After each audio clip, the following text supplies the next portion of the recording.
rejoins-nous sur Discord.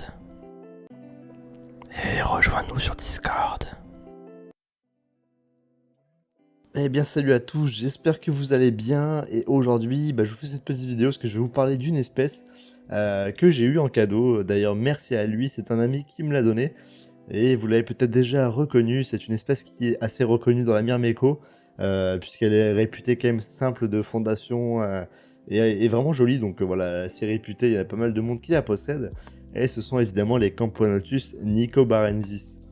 Donc vous les reconnaissez par leur couleur caractéristique, hein, elles sont vraiment marron et noir, donc avec des reflets et des bandes.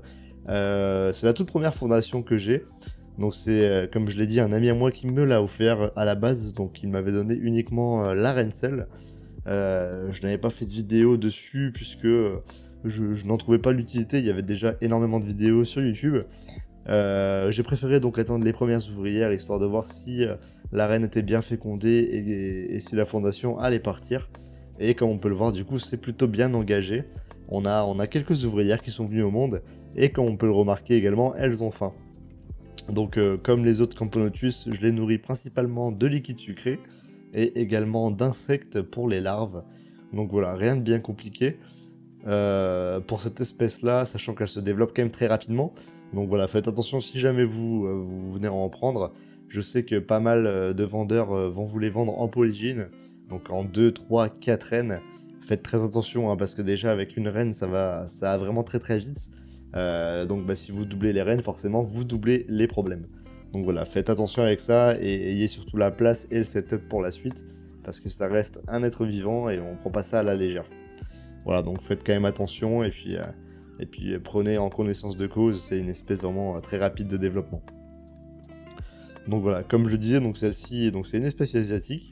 Donc on va la chauffer en été, enfin très légèrement, hein, ça dépend de où vous habitez, mais généralement chez moi elle est autour des 26 degrés.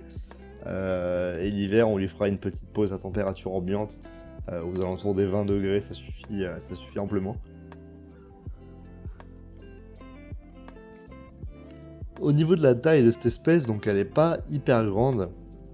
Je n'ai pas mesuré ma reine ici présente pour vous donner une idée, mais par rapport aux fiches d'élevage, etc., qu'on peut retrouver sur internet, on a à peu près une idée de la taille. Donc au niveau taille, c'est pas une grosse Camponotus. Au niveau reine, on est entre 14 et 15 mm à peu près. Et les ouvrières, elles sont plutôt entre 6 et 9 mm. Donc voilà, c'est une espèce qui est, on va dire, de taille moyenne. Mais bon, ça suffit pour l'observer, on la voit quand même très bien sans problème. Il n'y a pas besoin que ce soit plus gros ou autre. Et comme vous pouvez le remarquer, elle est plutôt jolie et en plus elle possède un polymorphisme. C'est-à-dire que du coup, vous avez des majors qui peuvent être 2 fois plus gros que les ouvrières classiques. Donc vous avez vraiment une vraie différence de morphologie. Et ça, c'est assez cool à observer.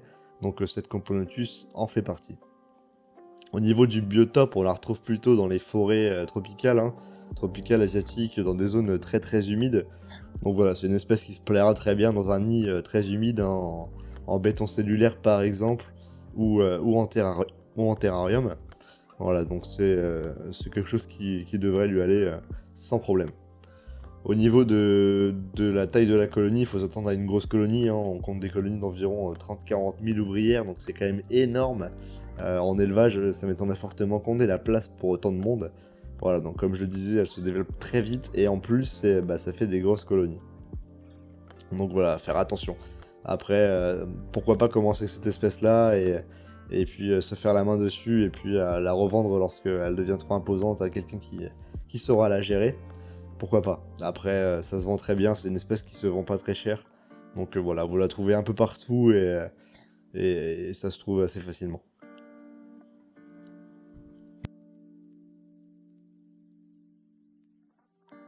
Au niveau de l'hygrométrie dans le nid, du coup, on sera entre 70 et 80%, donc comme vous le voyez, c'est quand même énorme, hein.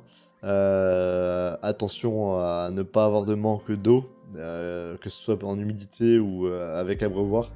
La colonie pourrait connaître un pic de mortalité si jamais elle manquait d'eau. Donc voilà, surtout ne pas hésiter à mettre ce qu'il faut. Attention également aux nids qui ne sont pas renforcés, puisque si la colonie manque de place, elle peut creuser.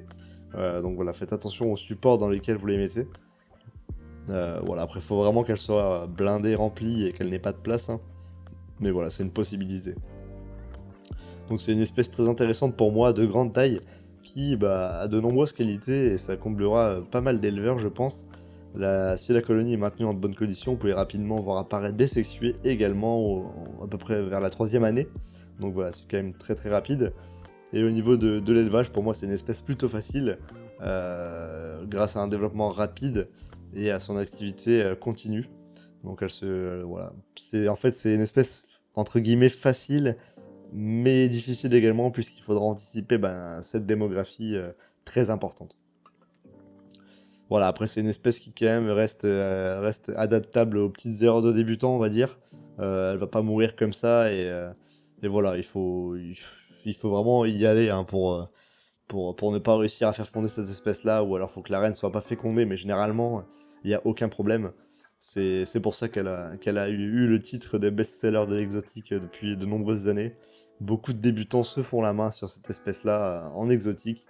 Et pour moi, c'est un bon choix, je pense, pour commencer un peu l'exotisme. Voilà, c'est quelque chose de plutôt facile. Et puis, comme vous le voyez, elle est plutôt jolie. Moi, j'aime beaucoup cette espèce-là, avec ses colorations un peu particulières. On voit pas beaucoup de fourmis avec cette couleur.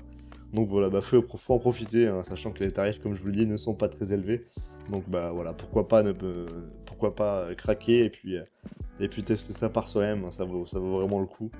Sachant que voilà, vous en trouvez partout sur mon Discord, sur les sites de vente, vous en avez également. Et puis là, ça commence à être l'essaimage, donc vous allez en voir arriver énormément, un peu de partout. D'ailleurs, si ça vous intéresse, je vais en vendre sur mon Discord aux alentours de 5-6 euros l'arène. Voilà, donc n'hésitez pas à me rejoindre sur Discord si ce n'est pas déjà fait. Vous pourrez trouver des espèces intéressantes, mais également des réponses à vos questions, des vidéos, de l'entraide, etc. Donc voilà, n'hésitez pas à rejoindre, c'est gratuit.